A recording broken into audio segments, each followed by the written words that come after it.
This Carlee Russell situation is very, very messy. But before we do a deep dive into all of the details leading up till now, we need to kind of go over the timeline of things and get a little bit of background information. Carlee Nicole Russell is a 25-year-old woman from Alabama who works as a nurse and was reported missing over the past weekend. She was initially reported on the interstate around 9:30 p.m. where she saw a toddler walking on the side of the road. Carlee then pulls over, makes the 911 call, and then she calls her brother's girlfriend.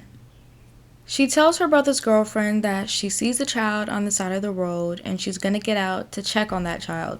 Carlee then leaves her phone in the car, and the brother's girlfriend hears Carlee asking the child, "Are you okay?" Moments after that, Carlee screams, and that's that. For 2 days, there was a massive search for her, and then she returned home on foot. During those 2 days Carlee was missing, social media went crazy. I mean, every platform you could think of, people were reposting the missing flyer. People on TikTok, Twitter, were praying for her. The prayer warriors were going extra hard over the weekend. But once she was found, people had a lot of questions. Why didn't the video footage of her pulling over on the side of the interstate show her getting out, getting abducted, show the child, the supposed child, getting abducted?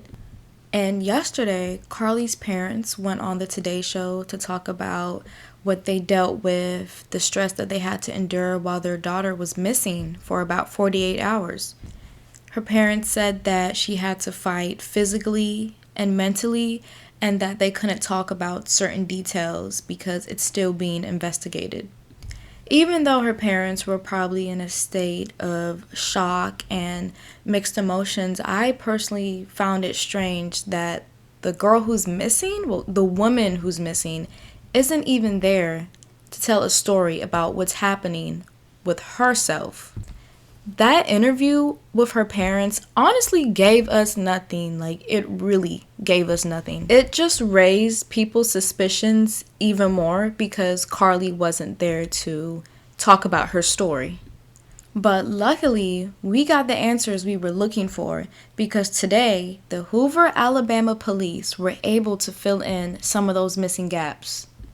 And of course, Carlee was not there. Apparently, she's at home recovering mentally from this situation. According to the police, Carlee's statement is that she was abducted by a white man with orange hair and a bald spot who came out of the trees. She claims that the man picked her up and forced her into the back of an 18-wheeler trailer. While she was in the trailer, she told police that she heard a woman and a baby, but she didn't see them. Another strange fact is that her abductors didn't tie her hands because they didn't want to leave marks on her wrist. And that is just so peculiar to me because I'm pretty sure that if you get kidnapped, everything goes out the door. They're not caring about how you're feeling. Oh, it's gonna be too tight on her wrist. Like, they kidnapped you, for goodness sake. Like, they don't have morals at all. What makes you think that they want you to feel comfortable? And then her alleged captors took her to a strange house where they forced her to undress and pose for photographs. And while she was at this strange trap house, whatever it was, she was fed cheese crackers by the female captor, and she was also playing in Carlee's hair. So when her abductors tried to put her in the truck again, she escaped. And when she ran through the woods and emerged near her house. And this detail is just very strange to me because as big as the woods are, how do you just run and magically appear near your house? I'm really not understanding that at all. I don't know how she knew she was going in the right direction. She has no form of like GPS on her. So just keep that in mind. Also, detectives found a tear in her shirt, a small injury to her lip, and $107 of cash in her right sock. But the juiciest part about this case is when the police chief spoke about her strange search history days before her disappearance.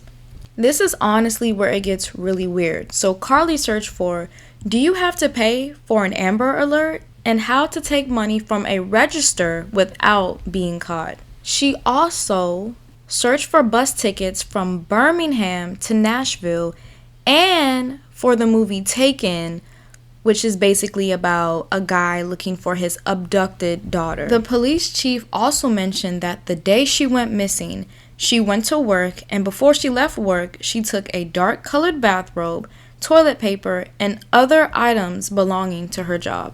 That same day, she also bought snacks at Target, but when she went missing and the police were searching her car, they didn't find any of the mentioned items. The only thing that police found near her car was her wig and her cell phone. They said there was no sign of her or the child or the food that she recently bought. I'm sorry. Like, did she really fake her abduction and took the food and some spare change with her? I'm sorry, I can't.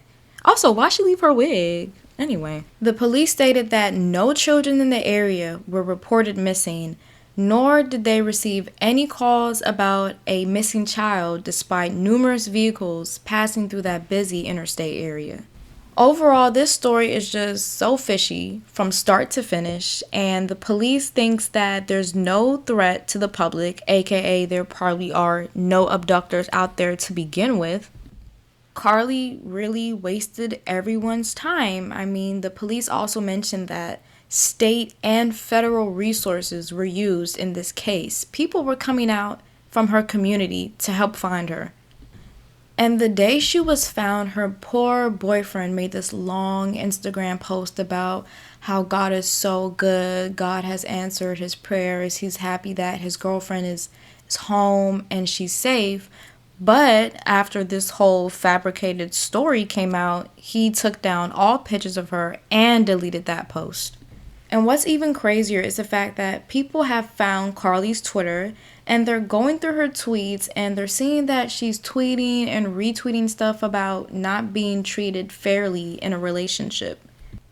And now people are speculating that she made up this whole abduction story to make her boyfriend care about her, miss her, but I guess it backfired because he deleted everything of her from his page.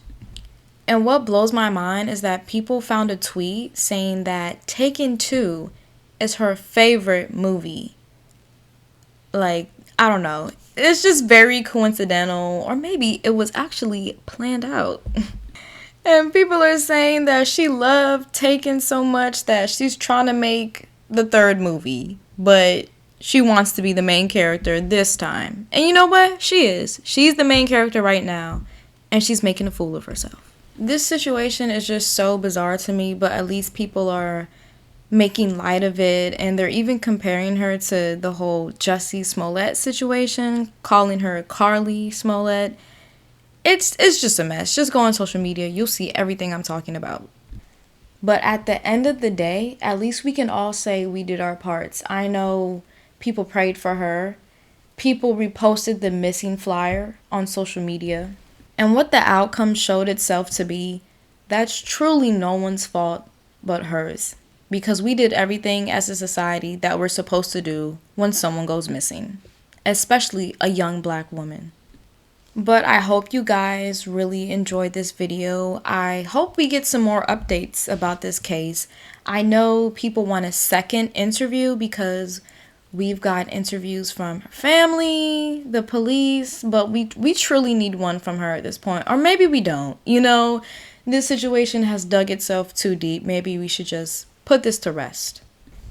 Thank you all for tuning in. I really hope you like my commentary, and I really want to hear everyone's thoughts about this whole debacle in the comments. Please like, comment, subscribe, and share, and I'll see you guys in the next vid.